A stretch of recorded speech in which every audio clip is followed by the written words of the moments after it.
The intermediate position is that the Torah, the text, can't speak for itself. It needs to be explained. You can't just open a text. If you open a text and I open a text, we could read the same text and have very, very different impressions of what it's trying to say and what it means without the help of a context. And what the context was this oral tradition. And that's called the mitzvah. The oral tradition was the explanation, which wasn't written down, because it can't be written down. Once you write it down, it's going to require context too. And then when you write down the context, that's going to require context, which is exactly why this book of Talmud is so thick. Because every generation needed more context and more explanation of what was written down. Ambiguities always come together with the written word. As soon as you write things down, you open yourself up to new interpretations. As long as you have a tradition that's oral, that a teacher educates a student, and the teacher can check the understanding of the student, and the teacher can test the student, and the teacher can share experience with the student to make sure that the student understands what's going on, then you have a better foundation or a better basis, a more solid basis for the tradition to remain consistent. But when you commit things to writing, now you've opened yourself up to a million interpretations. And in fact, there are things that were written 20, 30 years ago that already, probably even more recently than that, as soon as the author dies, every student of the author claims that they understand what he really meant, and they come out and they write 15 other books, expounding their view. We know this happens all the time. So that's exactly what happened with the Talmud, unfortunately, once it was committed to writing. And you see this because the Mishnah records relatively speaking, very few arguments and disagreements among the rabbis. The Mishnah presents a picture where the number of deviant interpretations was very, very limited. And then you come to the Gemara, and it's already expanded by a significant amount. And you come to 21st century rabbinical Judaism and forget about it. So the process of expansion is a result of interpretation of text. Because once you have things in the form of text, the mind meets the text, and depending on the mind and what its influences have been and what its attitudes are and what its methodology is and, of course, what its level of understanding is, you're going to come out with something either very close to or very far from the original intent. And this is part of what has happened as a result of the oral tradition being committed to writing, that, as King Solomon said in the book of Kohelet, to the making of books there is no end. Right, and that's in fact what we see in Jewish community today. But anyway, he says that there were two traditions. There was the written tradition, the text, and there was the explanation of the text. And he says the whole of the law was written down by Moshe, our teacher, before his death in his own hand, and he gave a scroll of the law to each tribe. We read about this in the end of the book of Dvarim. And in number 3 says, but the commandment, which is the interpretation of the law, he did not write it down, but gave orders concerning it to the elders, to Yehoshua, and to the rest of Israel. As he says, all the word which I command you, you should observe to do. In other words, there was more going on than simply Moshe providing them with a text to read. He didn't just give them a book. Obviously, he was teaching them. He was explaining it to them. He was trying to provide them with a systematic interpretation of all these mitzvot as well, and this is the oral tradition. He says, even though this wasn't written down, it was passed on. And as you see, I skipped from 4 to 12, because from 4 to 12, what Maimonides does is he charts the teacher-student going all the way from Moshe Rabbeinu to the Talmudic time. So he says, Moshe gave it to Yehoshua, Yehoshua gave it to this person, and this person gave this. In Pirkei Avot, there's an abbreviated version of that. But the Rambam actually gives you can look in the beginning. This is from the beginning of the Mishneh Torah. He does the same thing in his commentary on the Mishnah, which I highly recommend you reading. It's excellent. It's available in multiple English translations, and he introduces the Talmud better than I would ever be able to do.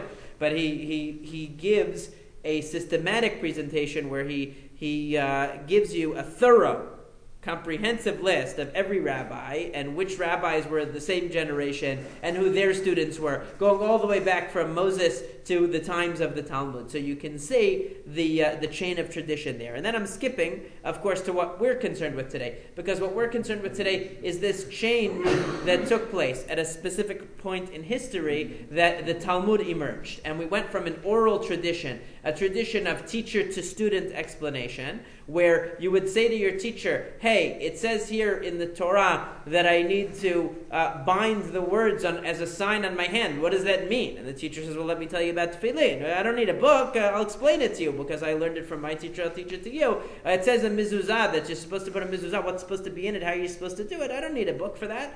I'll tell you what it means. And when you read the word, that's what you read. In other words, if you have context, Like when I see the sun, I've used this analogy before. If I see the sun rising, if I'm an Aztec, I see the fiery sun god, waking up in the morning and traveling across the sky, waiting, hopefully awaiting the sacrifices of his devoted followers. If I'm a modern person, I don't even see the sun rising anymore. You see the effects of the Earth's rotation and not the sun, and it's what I see is different. And so when you read the text, if you read the text through the eyes of a context, of a tradition, that is what the text becomes to you, what the meaning of the text becomes to you. And this is an important point because many people, especially the early Christians, misunderstood what the Talmud really was, what the oral tradition really was, and a lot of their criticism of the Talmud was based on this misunderstanding, that they believed that basically the rabbis were generating new information, that really there's two bodies of knowledge. There's the Torah shebichtav, the written Torah, the Tanakh, and then the rabbis are developing a whole separate field called the Talmud. And unfortunately, many Jews believe the same. They never open the Tanakh, they're not familiar with the contents of the Bible, but they study the Talmud, and you ask them if they know a story from the book of Shmuel, and they have no idea what you're talking about. So that's the other side of it. Even the Jews have accepted the same idea, that there are two spheres. There's the sphere of Talmud, and there's the sphere of the Tanakh. But you see from the Rambam very clearly that that's not how it was supposed to be understood, and that really the Talmud, or the oral tradition, was supposed to elucidate for us and explain for us the written tradition. And therefore it was supposed to be, it's really an understanding in the mind. It's been transferred into the text. But what it's supposed to provide us with is a way of thinking about the mitzvot. And that's why Rabbi Soloveitchik, to quote him again, he once said, this book is not the Talmud, it's the result of Talmud. Because really, the thinking into the subject is what leads the rabbis to make the statements that they make. And if all you read are the statements and you think that it's a separate 60 books, that now we have 24 books of Tanakh and 60 books of rabbinical information, so then you're misunderstanding the link between the two. That the oral tradition is a perush, it's an explanation, it's an elucidation of the written. And we're going to see some great examples of that. That's the entry point. That's the transition from the written Torah to the oral Torahs, to see that link. And I'm going to show you a couple of instances of that. But then he says, our holy teacher wrote the Mishnah. Our holy teacher sounds very pious, and in English it's Rabbeinu HaKadosh in Hebrew, and it refers to Rabbi Yehuda HaNasi. From the time of Moshe to our holy teacher, no one had written a work from the oral law that was publicly taught. Okay? They never taught from a text. So in each generation, they might take notes if there were important points to remember, but essentially there was no official text. Each teacher would teach students orally. And he said this was the case until the time of Rabbeinu HaKadosh, until the time of Rabbi Yehuda HaNasi, when everything changed. And what was so important? Why did he have to change it? He gathered together all of the traditions, all the rabbinical laws. That's the enactments, because there are rabbinical laws. That's not to say the rabbis didn't also make laws. They did. The essence of their work was interpreting the written Torah, but they also made their own enactments and gezerot and various rules that they put into place.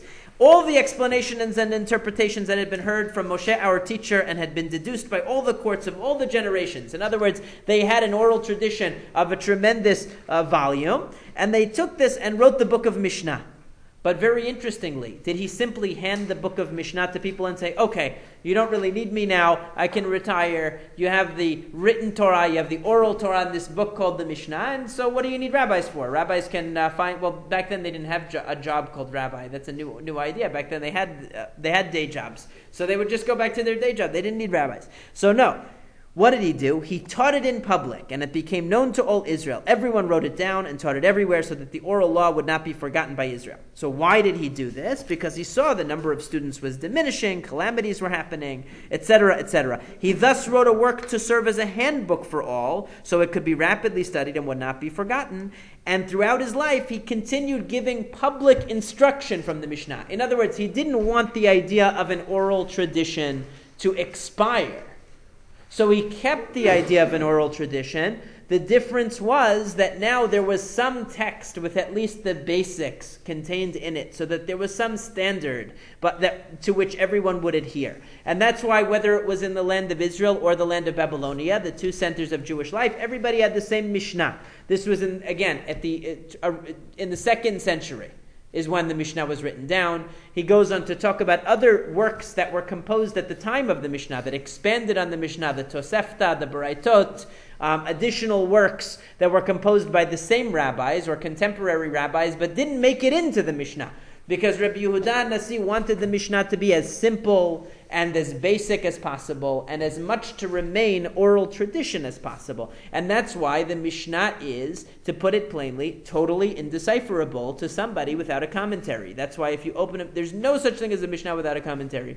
Mishnah, even if it's not the Gemara itself as the commentary, you will always find a commentary on Mishnah. And if you try to read a Mishnah without any background, you will be lost.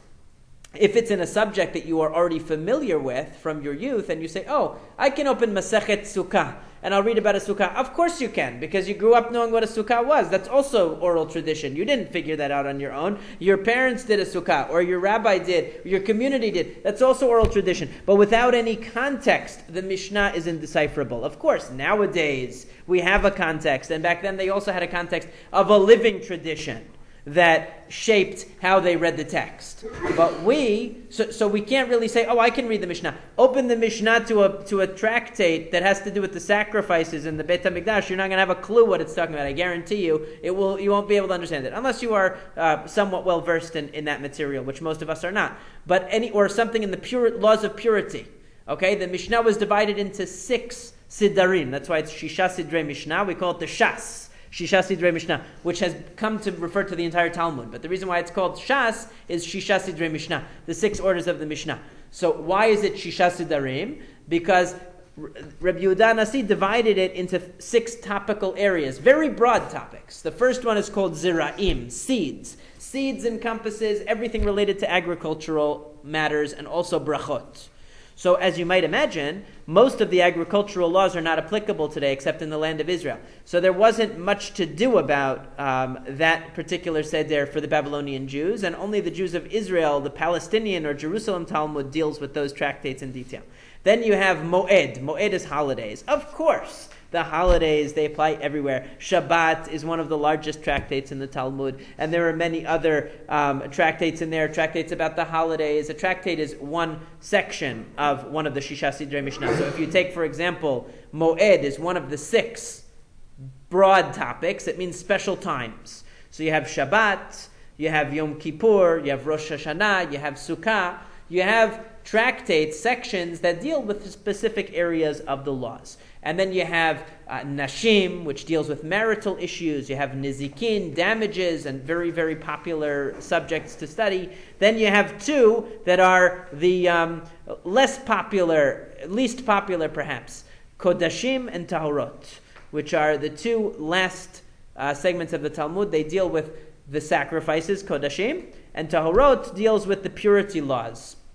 Now it happens to be that even though obviously the sacrifices were not being offered in 200 CE, and they weren't being offered during the times of the Talmud, they still wrote full tractates on many of the parts, full commentaries of Gemara on many of the parts related to sacrifices, but very little on the purity laws. Why? We don't really know exactly, but it doesn't matter so much. We can only speculate. They didn't do it. So it made it much more difficult for people later on to piece together the explanation of many of these sections, and some of them are a real challenge. But the point is that the Mishnah is divided into these 6 sidarim, 6 orders. And each one of the orders has multiple tractates in it, multiple subsections. And each one of the subsections of Mishnah is made up of multiple chapters. And each one of the chapters is made up of multiple laws. And each one of the laws has commentary. But all that Rabbeinu HaKadosh did, all that Rabbi Yehuda Nasi did was, he made 60 tractates, divided them into the 6 Sidrei Mishnah, and he summarized in very brief and in beautiful Hebrew, very simple Hebrew, the basic laws of each subject. But not in a way that you and I would summarize them. You and I would summarize by giving a context, by giving an introduction, by explaining what I'm talking about. He just jumps right into what he thinks the first salient point you would need to know would be if you already had the context, which puts most people at a disadvantage today. And that's why so many commentaries were written on it. But basically, that's the structure of the Mishnah. And we're going to see in just one moment how the Mishnah really does explain the written Torah and how we can find that link. Okay? Because this is the most important thing. If you read the oral tradition and you don't have an understanding of what its root is in the written word, then you're not reading it as a commentary.